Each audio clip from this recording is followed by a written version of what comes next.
When you are the system engineer and the designer, you have got to think about all the different phases that your hardware is going to be used in as you are doing your design, and you need those folks from those different phases of the life cycle, the ground ops guys, the mission op guys, the production guys.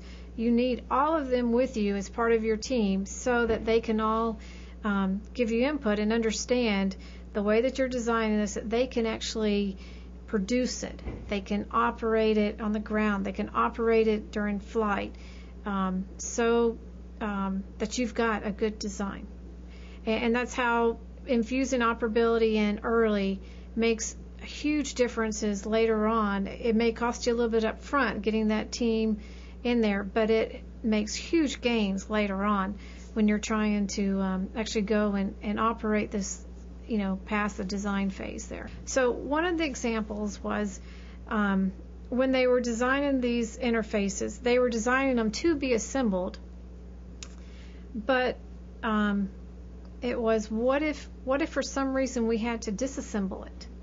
And so I know in one of the meetings we brought that up, and so we had to think about that consideration of, of course, we're always thinking success-oriented and that we're not going to have to disassemble it, and we didn't have to. But still, how are you going to go and do that type of work in case that situation arises? And so you got to think about operability throughout, and operability of the whole system and all the phases as when you're designing, and that requires you getting all those, the different folks in up early and getting them all parts of the IPT, and being all members of the, of that IPT and thinking about that design, because you've got all the different perspectives coming in early. And so that would be my lesson for that one. Getting everybody involved early on is desirable. In this case, the ground operations. We did have several of them fly up to Langley and visit and observe some of our critical lists, see the hardware that they would be working with once it got down to Kennedy, and see some of the ground support equipment that we'd be shipping.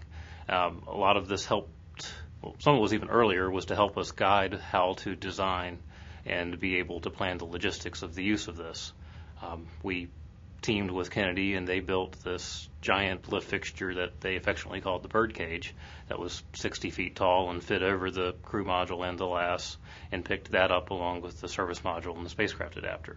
And to be able to plan out how that would be used in the VAB was critical to have their input and their expertise early on to make sure that what we did was an intelligent way to go.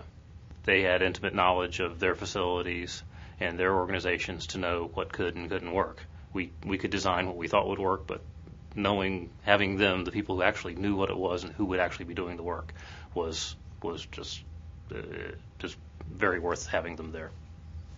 When Glenn Research Center knew that they were going to bring final assembly of their hardware elements to KSC to be performed at KSC, they would have benefited by having sent a front-runner team or individual to understand some of the details of how the details and requirements that we have for processing hardware here at KSC. From a future projects, commercial or future NASA projects, part of the planning process needs to be to have those entities allocate time and resources to be able to do some preliminary understanding of KSC environment, which I believe local, on-site, on-the-job training almost, exposure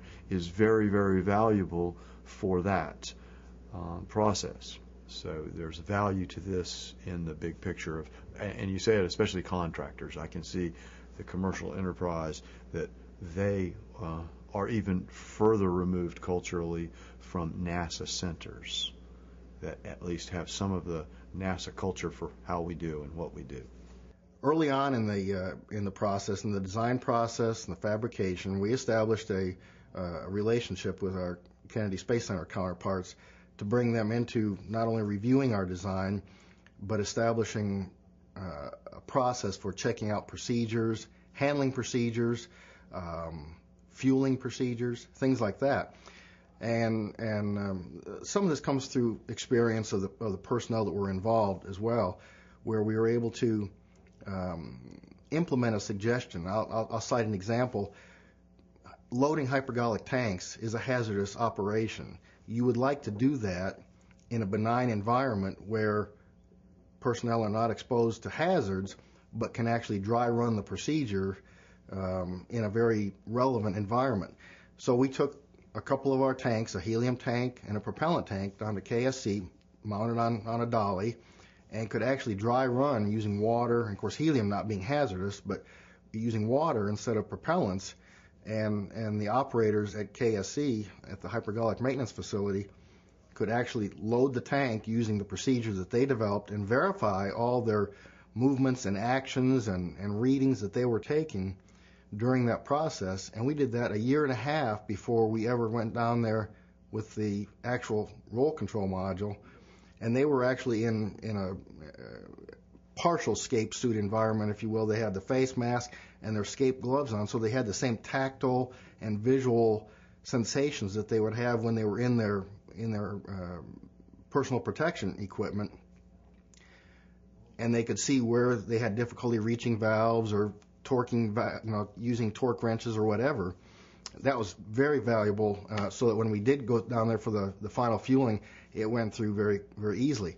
For ground systems, we had a tremendous success with the ARES 1X mission. Our development modifications, we were able to get in on time, and I think part of the success of that was having the operations folks involved very early on, all the way through the development phase, through the conceptual phase, through the design phase, and implementation. So having the operations folks involved in that kind of helped our designs stay on track and our implementation on track. So when they came over to go use it, it was what they expected, and ended up working for them just fine. So I think that's one of the successes of ground systems for ARES 1X.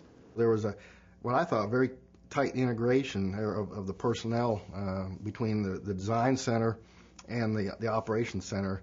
And again, the installation went without incident at all, and probably went quicker and smoother than I would have anticipated, particularly if we hadn't had a chance to dry run it then.